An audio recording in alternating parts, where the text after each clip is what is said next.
Hello, everybody. I have to say hi to you, and we are starting the session which is devoted to the questions which we ask when it comes to job interview. It is a part of our job search campaign and interview preparation. So welcome to that specific session, and let's move to the next slide. So why should we ask questions? So what's the reason for asking questions? Isn't it enough just to answer questions? So they ask you questions, so they want to hire you, they ask you questions. Why would you ask questions? Here in front of you, there is a list of 10 interview killers. I found that list, actually it's an article, so I made a list out of it, but there was an article and I was just amazed with how good that article is. If you search Google for 10 interview killers, you will find it. And out of 10 reasons why people fail their interviews, look at the reason number 10. It says, not asking specific questions. So I don't really want to go through all 10 here, even though it would be cool. So if you have time, we might go back to that one. But not asking specific questions is 1 out of 10 major interview killers. Why does it happen? In that article, they have some explanation. So let's take a look at that explanation. So they're saying not asking specific questions is bad because of what? Number 1, you want to find out more about the job and whether you want the job. Guys, think about it. Today's economy is not their economy, it's our economy. We have lots of jobs and we have a lack of people. And when you go to an interview, it's not about them choosing you or not you out of a group of desperate candidates. Not really.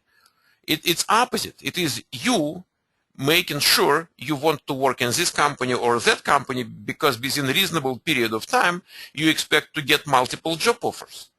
That is pretty much how it works. That is how they expect you to be, to relate to all that. So if you come and you have choices and you do not ask questions to make your choice, you are in a position like, they have to select you, and which is a very wrong position, so you look inadequate, and that is one reason it's not good.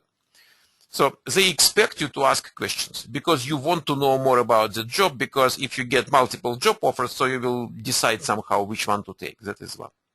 Number 2, when you go to an interview, you have to prepare. And how to prepare to the interview is another big issue. But one of the things you bring with you in your mind doesn't have to be on, in writing, but you come with certain questions about the company, or you can write them down, because if you do research on the company, there might be some specific questions which are specific to that specific company, not just, anywhere you go, you ask the exact same question.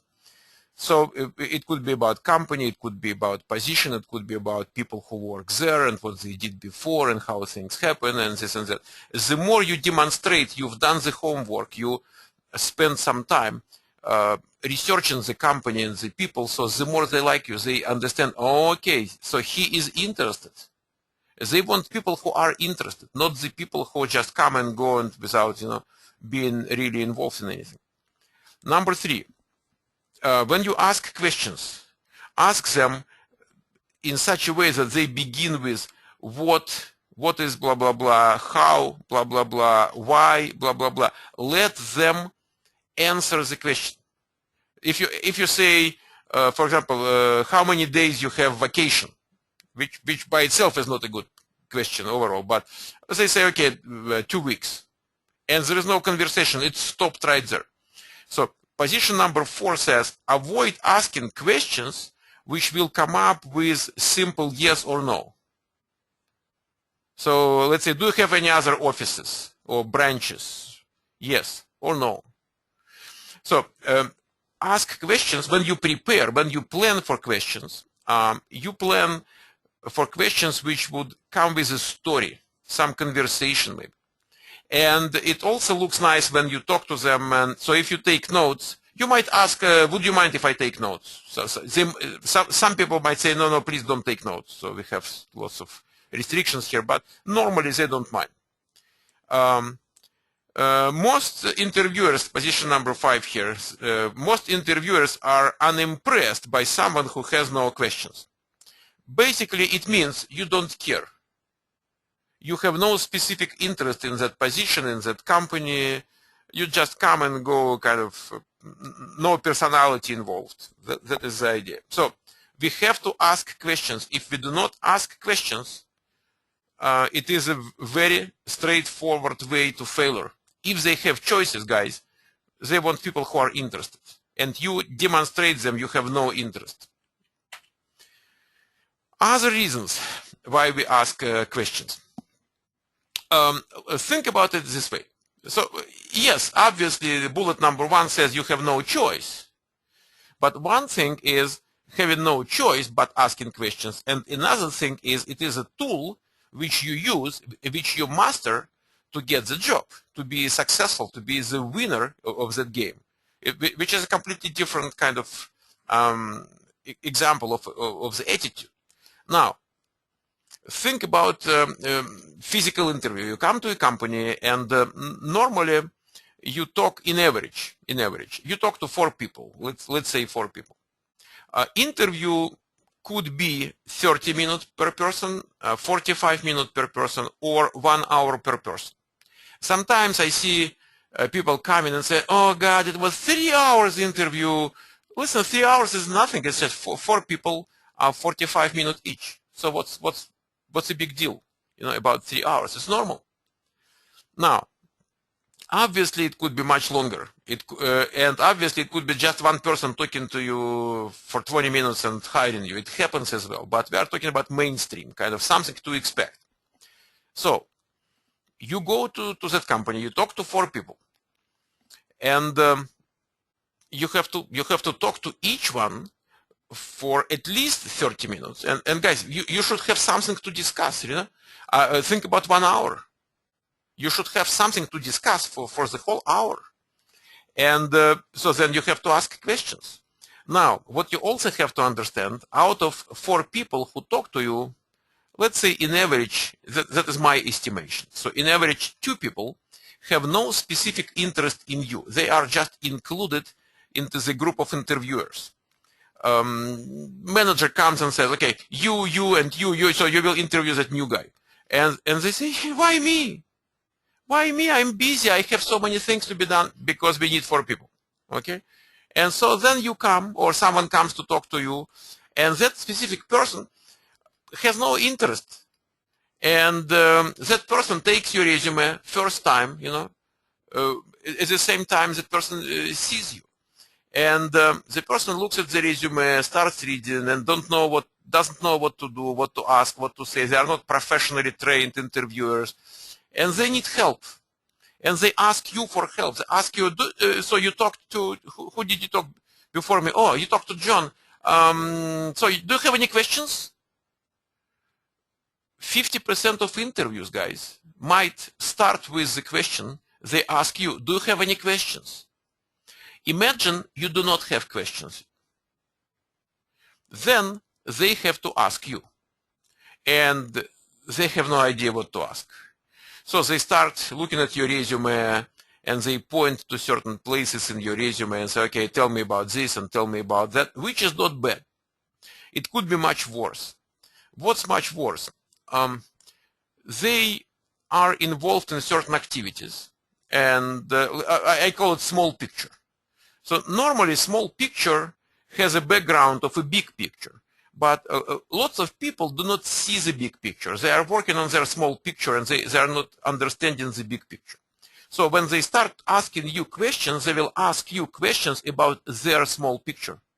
Whatever they do on everyday basis, and maybe their colleagues don't know, maybe their manager cannot answer those questions. But now it is his turn to ask you, and you missed your opportunity to ask questions, so now you have to answer. And the questions you're going to get are absolutely inadequate, and you have no chance to be good answering those questions, really, because of the nature of what's going to happen. Now, what I'm saying, besides, having no choice but asking, what you can do when you ask your questions, number one, you demonstrate your class, your skill level, your qualifications. If you ask a good question which shows that you are interested in the kind of important matters, nobody will ask you, do you know how to change resolution on your monitor? So you can demonstrate your qualifications. You might also demonstrate your qualifications by answering questions. But guys, to do that, you should have good questions asked. If they do not ask you good questions, how would you show your qualifications? If you have the opportunity to ask questions, now you can show your skill level, your class. Then you can eliminate their unwanted questions. When you ask questions, guys, they do not have that much time now. So let's say if you ask questions and it takes 10 minutes to answer your questions, now they do not have those 10 minutes to ask you. And if it takes 20 minutes to answer your questions, so they do not have the 20 minutes to ask you. So it's very good. Then when people talk to you, it's much more important actually when you go to an interview, it's much more important to listen rather than to talk. Because when you listen, you understand better what happens in the company, what is exactly the problem they have. It helps you to position yourself as a solution to their problems. So you learn the buyer, you identify the pain that buyer might have, the hiring company. And then when you ask them questions, it is going to be more like big picture questions. And it is much easier to you to go to the company where you have no idea about their details, their small picture. It's much easier to keep the conversations, the exchange of opinions at the big picture level. Test planning, test documentation, bug reporting, this and that, rather than specifics of testing, certain things or applying certain technologies you might never seen before. Then when they ask you questions or when you ask them questions, there is certain logical sequence in that. So for example, they look at your resume and they say, okay, so you worked in such and such company. Okay, tell me about this company. You talk about companies, they say, okay, so what was the application you tested? So tell me about that application. And what were your responsibilities? What exactly did you do? How did you do it? And so on. So when you ask them questions, you follow pretty much same sequence. So what is the order? First you say, guys, so what is your company about? And you ask questions about the company. When you are clear with the company, you are saying, okay, but what exactly we are going to do? What is that application? And you ask questions about the application. Then you understand the company, you understand the application, but now the question is, okay, they have a team of people working there. So what is that team? How that job, how that work to be done, testing the product corresponds to the team, how adequate they are to each other.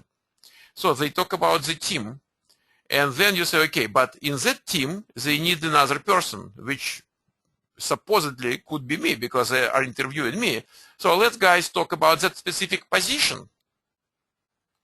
And then after you talk about the position, there is always a room for talking about QA-related things which are everywhere. So what are your relationships with development? How new people learn applications? What do you do with test documentation and this and that? So you ask questions in that domain, and they ask you.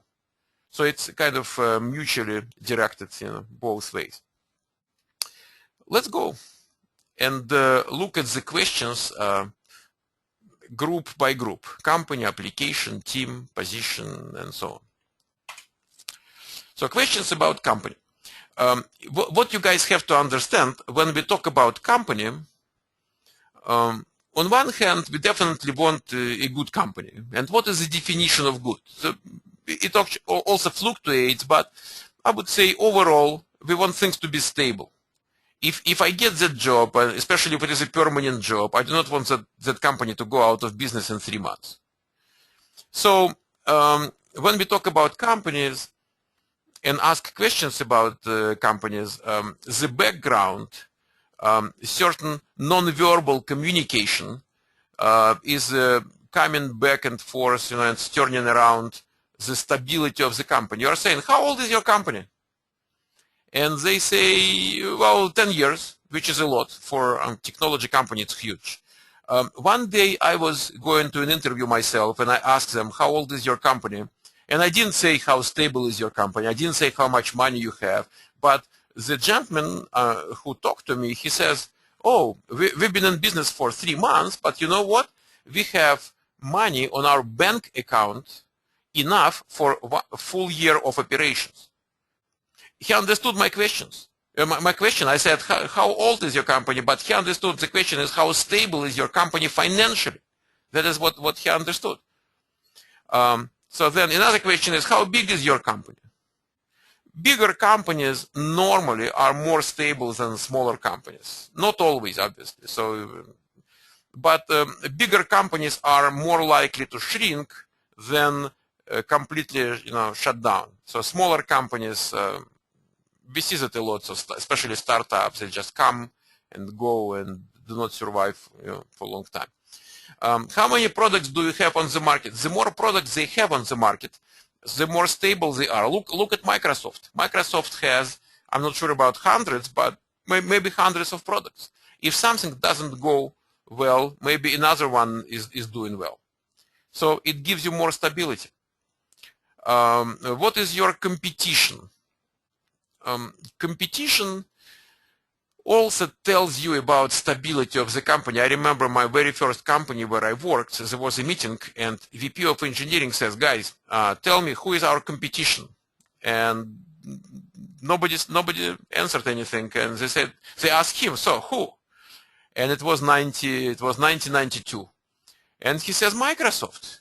And you know what? Microsoft is still there. 20 years after, Microsoft is still there, and that company is not. And actually, there was a huge layoff maybe 6 months right after that. So who is your competition? What company is your competitor? It's a pretty good indicator of who you are and what your ambitions, that company, ambitions are, and how stable it could be. So we talk about company, and let me tell you, when you prepare, when you research that company on LinkedIn, you research that company on company website, you research that company on Google, see what people are saying, and the more you read, the more opinions come to your attention, so the more questions you will have. You might have no questions only because you didn't research anything. That is why on the previous slides it says, come with questions. So how do you get questions? Study, research.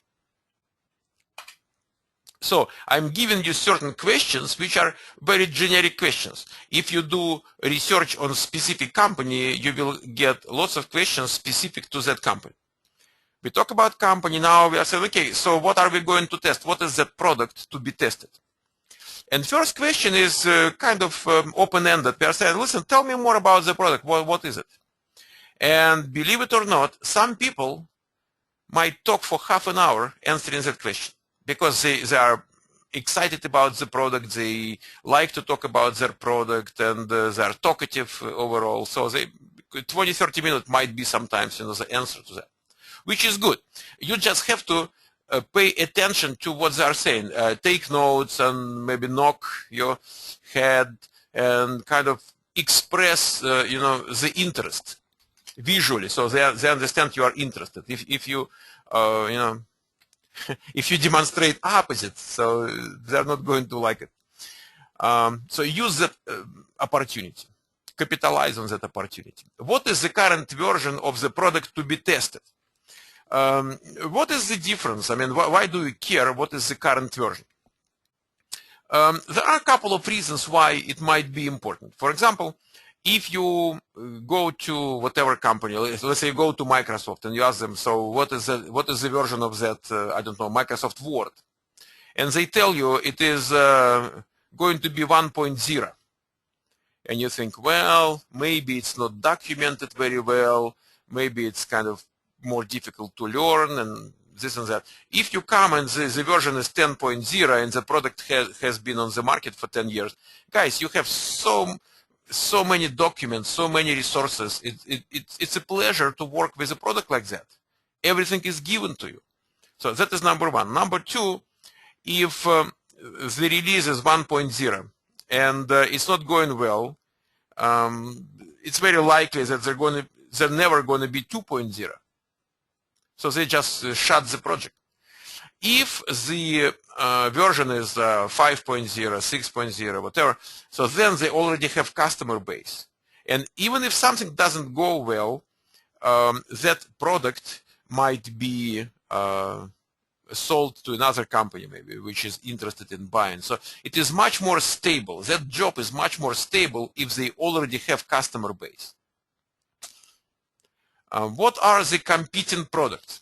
Before we talked about competition between companies, so which company is your competitor? But sometimes companies are not competing much, but they have competing products. Okay, they have competing products. And so sometimes it helps you to understand what exactly their product is about, because they tell you we are doing this and this and this, and you say, what is that? Sometimes it's not clear, but if they tell you, oh yeah, we are competing with, I don't know, Microsoft front page, and you say, oh, okay, it is a web page design, application, so that kind. So sometimes it helps you to understand better what their product is about. Okay, you have a solid competing product. What makes your product competitive? How do you survive in the market? How do you survive that competition? And they might tell you, you know what, our product is maybe 3 times more expensive, but it has certain, advanced features which other products do not even offer. So we have our own market niche.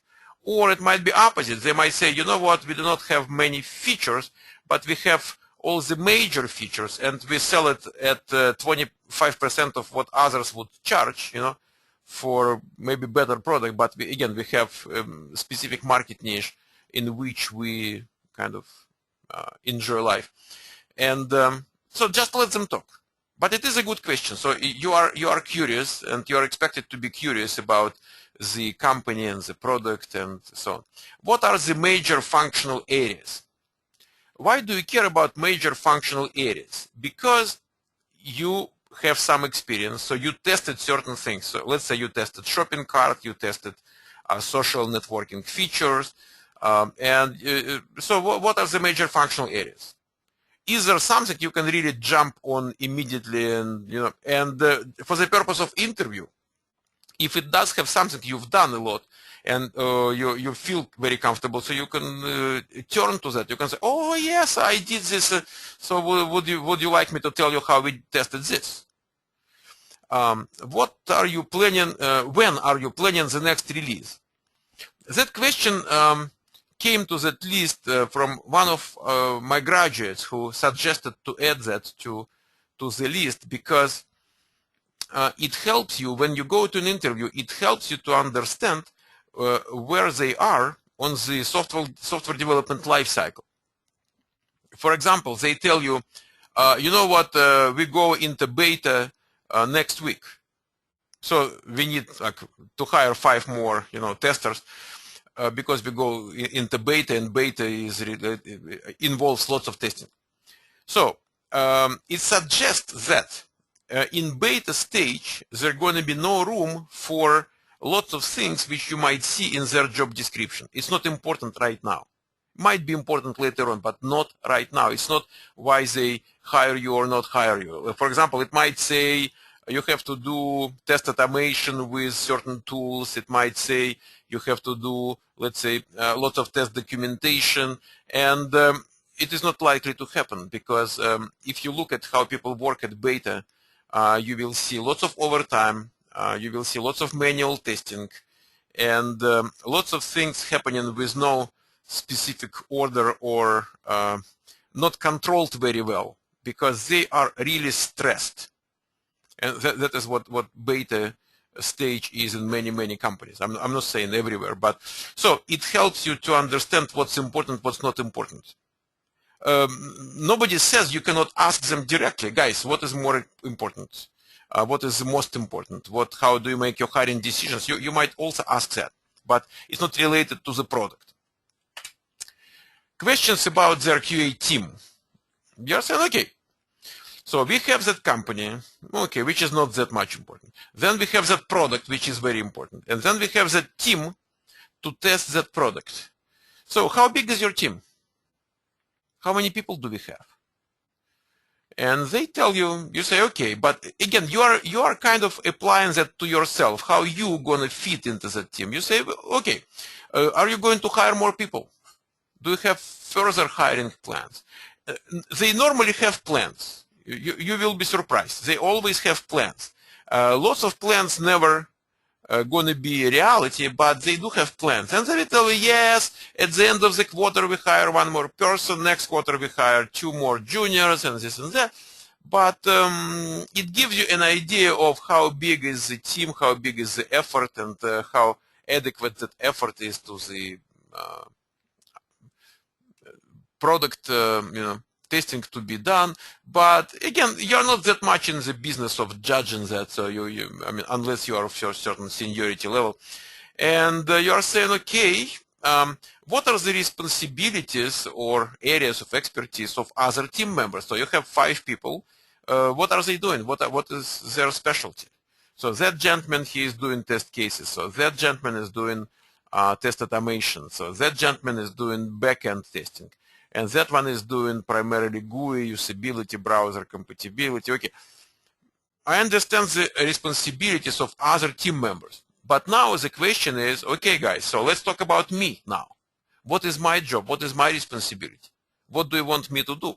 And from team questions, we are moving to the position questions.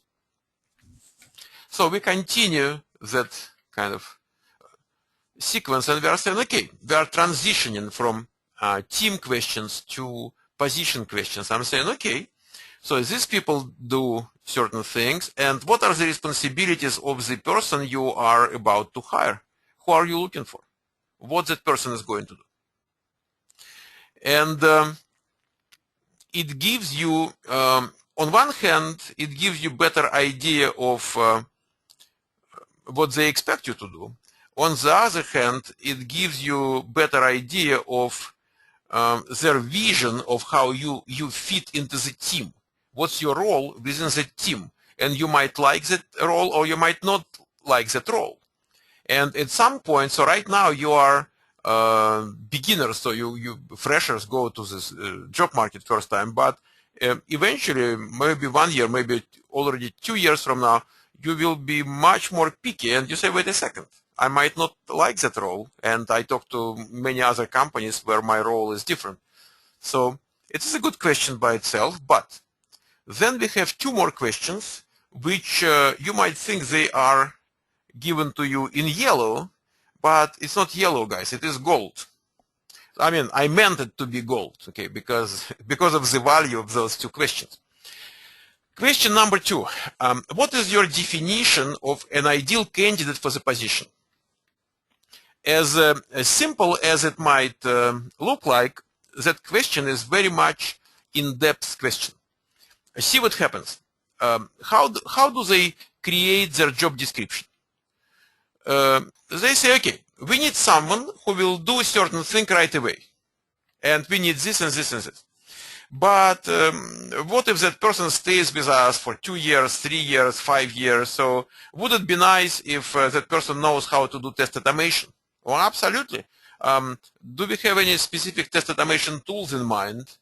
Well, maybe Selenium, maybe Silk, UTP, what else? I don't know, JMeter. Okay, just put them. Okay. Would it be nice if that person has an idea of coding? Yeah, it's always nice. Why not? You never know. It might help. So which languages do we want that person to know? Well, PHP, Python, Ruby, C#, they're all good, Visual Basic.NET, C#, yeah, good. So just put it in the list. And what about databases? So far, it is a front-end person who has no access to the databases, but eventually, we might add more responsibilities to that position. Yes. So would it be nice if that person is good with SQL? Absolutely. Would it be nice if that person has experience working with Oracle and MySQL and maybe Microsoft SQL Server? We don't know which one we're going to use, but you know what? And it all goes into job description. And someone did it. And then you come and people look at your resume, and mostly there are people who didn't create that job description. So you talk to 4 people, and out of 4 people, maybe 1 really participated. So they look at the job description, and they look at your resume, and they say, for that position, we want that person to know C++ and Java and Python and Selenium. Okay, let's talk about Python, let's talk about Selenium, let's talk about this and that. Now, what you are trying to do here, and it is a very strong and very effective instrument, I can tell you.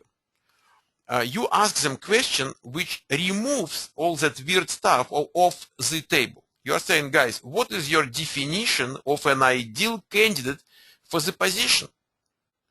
And then they start really thinking about it right in front of you. It does, and they have no answer, right? I mean, ready to go. It requires certain thinking. It doesn't mean they shut up for 20 minutes or half an hour, they don't know what to say. They definitely say something. Listen carefully, learn from them what they really need. But most of what you're going to hear is basically, how do we hire people? The person should be up to the job. The person shouldn't be 10 times better than up to the job or 50 times better than up to the job. And out of 2 people, one is just up to the job and another one is 10 times up to the job. Which one would be hired? Probably the first one, because we do not want overqualified people in the team. So, okay, you have to be up to the job. What does it mean to be up to the job? Are you going to do database testing? No. Are you going to do automation? No. Are you going to use programming languages right away? No. So what do we do now? Now we are in beta, and now we need lots of manual testing. We need someone who knows how to deal with test documentation, bug reporting, and maybe certain technologies, maybe has experience working with web applications or maybe mobile applications and this and that. So we don't have to explain each and every step how it should be tested, so you know that, you've done that before. That's it. That is pretty much what they expect. And this is how they hire you. And when you ask that question, you help them to understand that, number one, they do not need even 10% of what the job description says. It's inadequate.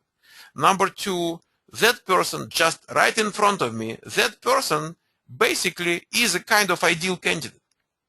Why should we look for anybody better than that?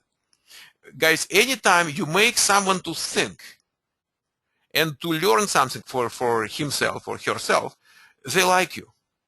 It's not that often, that someone comes, talks to you, and you become better. You understand better certain things.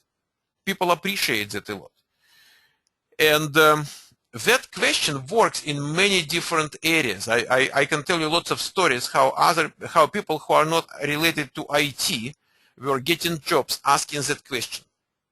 Because across the board, in our economy, in our country, in our culture, job descriptions are overblown. It's very typical, it's very normal, and when you ask that question, you bring people's attention to what they really need, and it helps them to understand that the right candidate is just in front of them. That's it.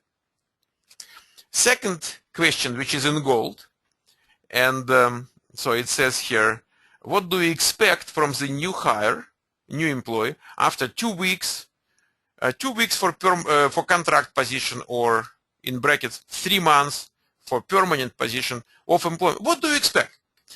I'm not asking about hard work. I'm not asking about commitment. I'm not asking about, certain personality things. That part is kind of clear, but I'm reading your job description, and it says the person should be strong, in writing test documentation.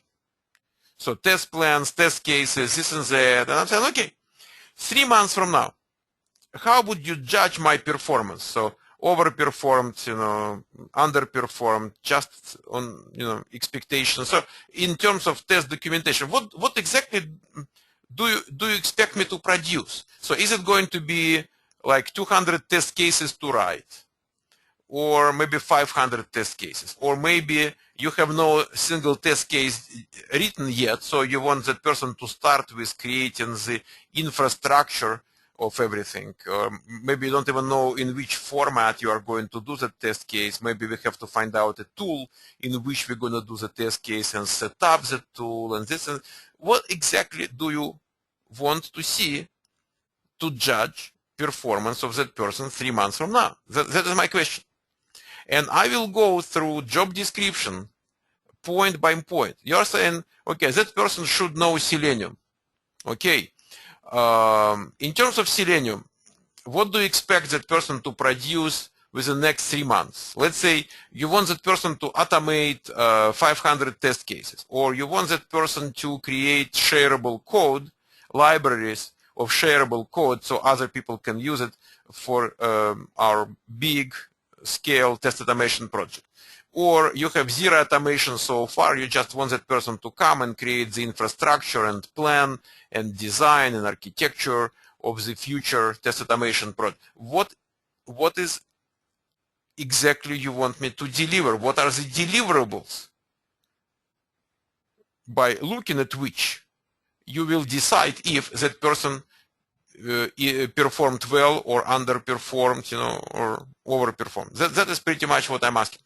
Those two questions, if you go to an interview, guys, and you have the opportunity to ask just one question, you ask question number 2. If you have the opportunity to ask 2 questions, you ask question 2 and question 3. Sometimes there is no room for questions. You might talk to someone and that someone says, I'm so busy, blah, blah, blah, let's talk about this and this. And so any questions, just one question, and it's like 2 minutes before everything is done. You cannot ask too many questions. You ask one. You say, what is your definition of an ideal candidate for the position? That is what you ask. If you have the opportunity to ask 2, you ask both. And it takes some time, guys. Just measure in your video recording how much time it took me to tell you what's behind, just to ask the question. So test automation, test documentation, and whatever they might have in their job description. I can tell you if they have programming languages and you don't have much exposure to that, so they bring you to the interview even though you do not have any or much exposure to programming languages, and it is in their job description, but you are still there. My expectation is maybe 8 or 9 out of 10 times you ask them, what do you expect me to develop in Java 3 months from now? Because Java is a part of your job description. They will say, oh, no, it's not exactly like we want to develop anything. It's just more like overall kind of literacy stuff, this and that. No, we do not do any coding. And if you go just one by one, language by language, technology by technology, they will drop the requirement right in front of you. And that is also very, very important to make them to do that. If it is not really important, they have to say it is not important. That is the idea here. Let's keep going. Then we have questions about software quality assurance related things. Very simple, very basic question is, listen guys, if you have a new person here in a team, how would new person learn about the application? I mean, obviously to test the product, we have to learn the product. So is there anything provided, or how does it normally happen? How do you expect new person to learn the application?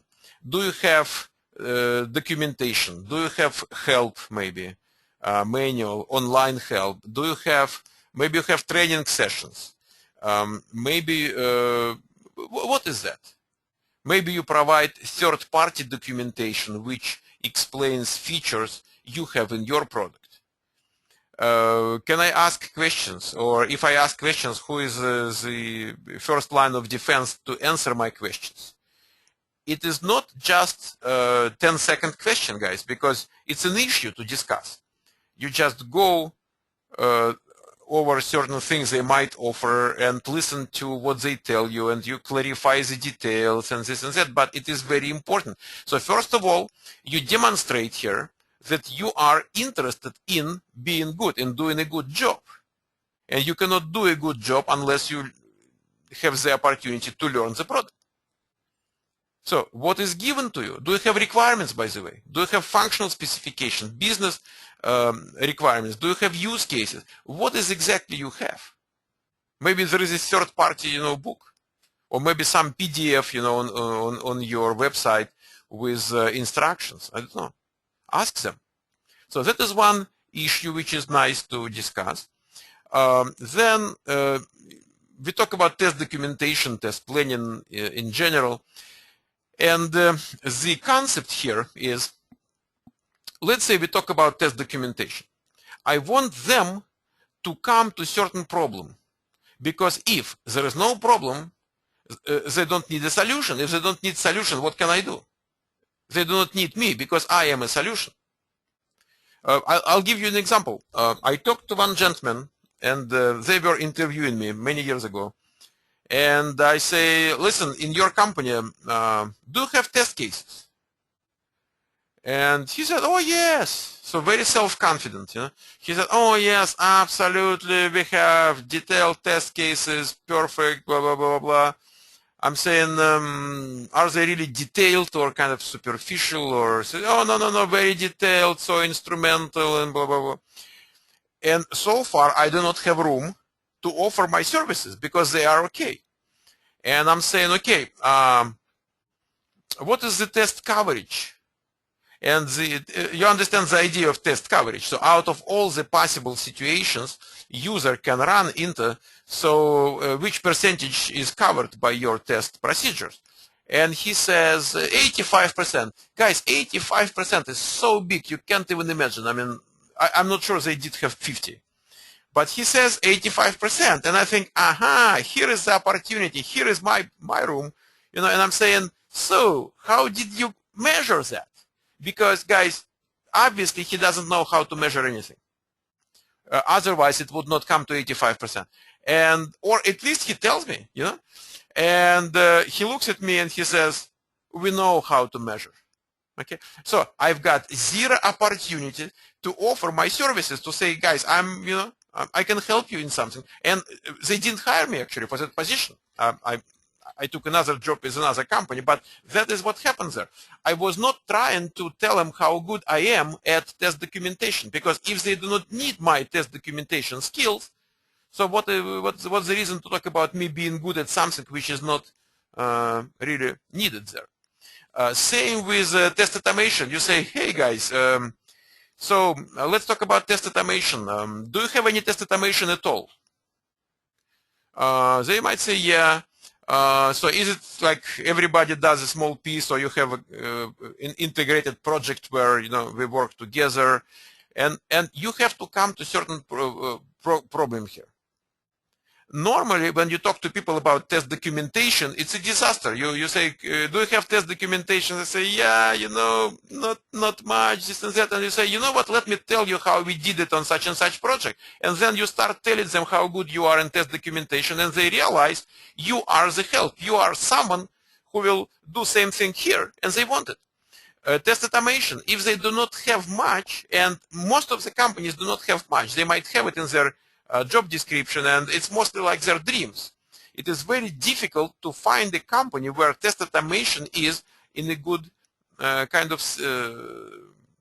in a good shape. And I know lots of people who are real test automation gurus. They cannot change jobs a lot because they want to be in a company where people understand what they are doing and appreciate what they are doing, and it's very difficult to find a company like that. So they might do small potatoes, and lots of people can do small potatoes, and they think they are gurus. People who are real gurus cannot really, move from company to company. So another topic to discuss is relations with development. Testers are learning from developers a lot. Testers are helping developers, but cultures are different. I remember a time when I just started my QA career, and developers didn't get used to testers, and testers were an annoyance, and they bothered developers. They come with bug reports now, and some developers feel like they are exposed now to management looking at them, negatively. And there used to be lots of conflicts between development and testing, because if you write bug reports, especially if you do that systematically in a negative way, and you expose people to problems they didn't create, so you write poor bug reports, you might lose a job, because development comes and says, listen guys, why do we need someone like that? And they will, because they don't like you. You take their time, number one, and number two, you expose them in a negative, light, and nobody likes that. So, what are the relationships with development in your company? Because it might be very productive and mutually beneficial, and developers are helping testers, and testers are helping developers. Certain culture is in place, or it might be more like fighting, So sometimes you might see companies where testers are QA is a part of development team. They do not have development managers. They are part of development team. And imagine you report to the same manager as developer. Now we have a conflict here, really, a conflict of interests. And in the better world, you will have separate groups and in certain relationships with each other. So that is the question you ask. Very good question, number 5. Listen, what are the typical problems you are facing? Basically, you are saying, listen, show me your pain. What is the pain? Give me your pain. I'll take it. But you're not saying, I'll take it yet. You're saying, so what is the pain? Give me your pain. And then when they tell you this and this and this, and people like to complain. People like to tell you about the problems if they see you are sincere in your interest. You are trying to understand. Why do you want to understand? Because now you either say, guys, I like your problems, give them to me, I'll take it. Or you say, guys, it's your problem, you stay with your problem. I'm not embarking on that.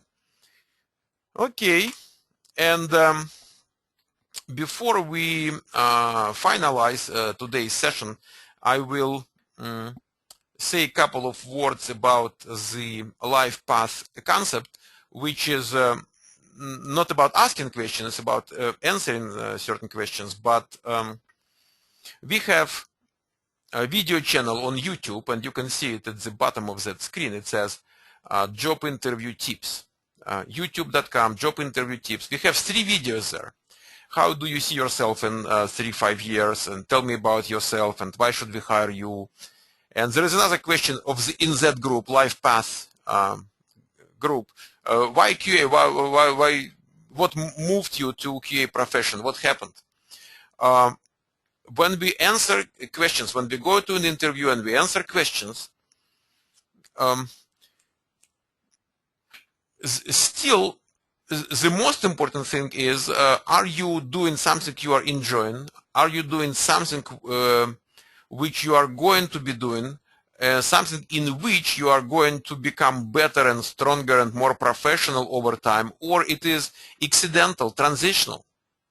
I talked to one lady and I said, I asked her how you see yourself in 3 years, and she says in 3 years, she was a young girl just right out of Master's in Computer Science program in a local university.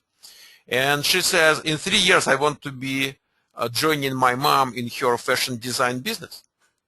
And I'm saying, wait a second, but why don't you join your mom right now? And she says, I want to make some money, and then come to her business with the money.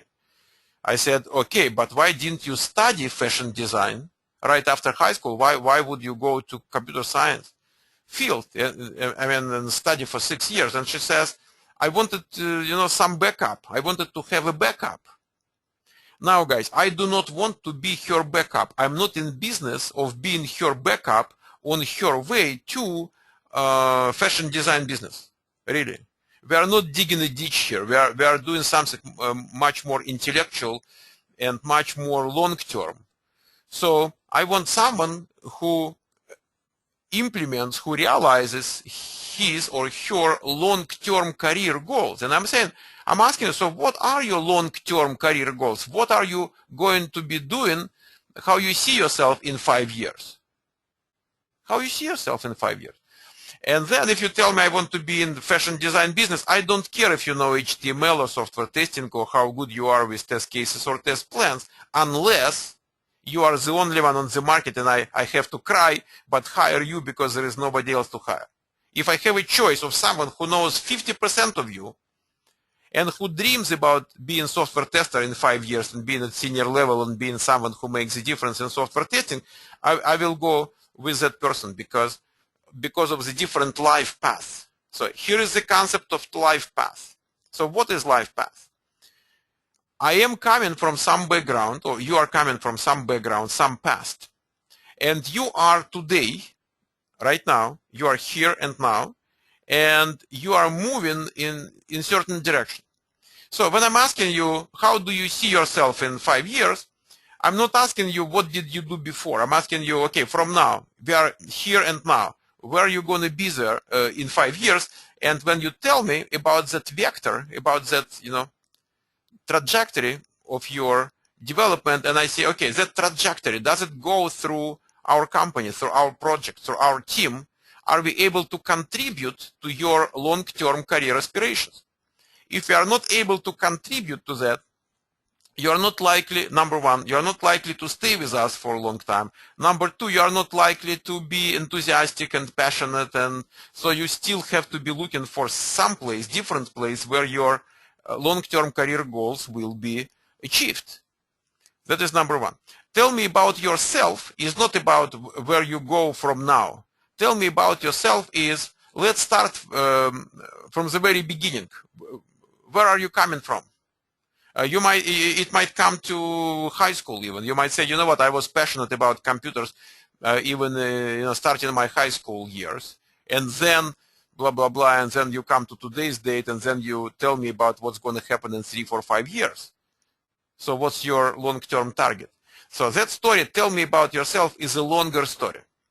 But second part of that story is pretty much the same. You tell me where you're going to be, and important part of both two questions is, when you talk about where you're going to be, you have to explain to me why your life path goes through our company. You can talk about QA overall. You can say, I want to be someone who makes the difference in software testing. Very good.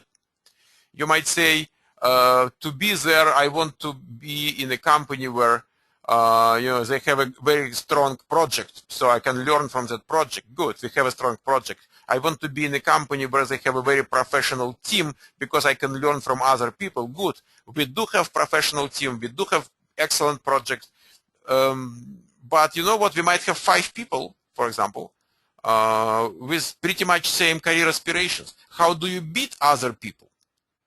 What makes you special to us? Then you have to look at what we are doing, and you have to say, guys, I want to do something, can you say this and this and this? And I say, wait a second, but that is exactly what we do. It is not overall about QA profession, it's not about IT in general, it's about us and what we are doing. Let's say if your specific career aspirations are about multimedia and we are in multimedia, it makes you special. If we are in database business and you want to be in database business, backend testing, something like that, so you have much better match compared to just wanting to be in QA and IT. And lots of people are not having exact pictures. They're saying, yeah, overall, I want to be somewhere in IT. They have no commitment to software testing or systems administration or Java development. It's somewhere in IT. And when I interview QA managers who take people from our school, our graduates, and I ask them, why don't you take them from City College? And they say, because in City College, they do not have specific commitment to software quality assurance. They go to City College, they want any job in certain direction. It could be in 10 different niches of IT job market. When you come from our training, so you paid money and you invested your time and energy into achieving specific career path, which is software testing. So that is what people want to see. They want to see you committed and interested in specifics, in details. The more detail, the more precise is your match with their details, okay? The better candidate you are, so the better they can contribute to your goals. Why should we hire you? Basically, why should we hire you is because my life path goes through your company. It is exact same answer, actually. You tell them same thing. You say, okay, I started in high school being passionate about computers and this, then I did this and then I did this, and then I came to QA training, and when I came to QA training, I didn't know much about my kind of commitment to QA, but the more I was doing that, the more I was getting involved in that, the more I like that. And if you look at me now, I don't want any other career. I mean, the only way I can see myself in 3, 4, 5 years from now is in software testing. And specifically, since we have to make choices and the market is huge and we have so many niches and choices, and I think, and let's say they are in database business, you say, and when I think about certain specialties, certain niche to occupy, and I'm thinking, listen, look at the IT field overall, look at the big picture. What do we have? We have two things. We have information and how to access that information. So we have databases and networks. That is the big picture of IT, databases and networks. I cannot imagine myself being someone who makes the difference in software testing without being a real guru in databases. And when I looked at your website, by the way, and I realized you are probably real big in databases, I said, listen, maybe that is exactly the company of my dreams, the company where my long-term aspirations will become, reality. And since we are talking about that, guys, let me ask you, is it exactly like that? Is your company the place where I can learn, become a guru in databases? And since I asked you the question already, excuse me, but I will ask you another question. What else can I learn in your company if I stay there for 5, 7 years, with all the commitment and hard work? What else can I be guru at? And they tell you, and you say, guys, that is like two dreams in one, because that is my second dream. And they don't know how to get rid of you now. That is pretty much the concept. Okay. So guys, we are finishing the session, and I will meet you next time. Thank you very much.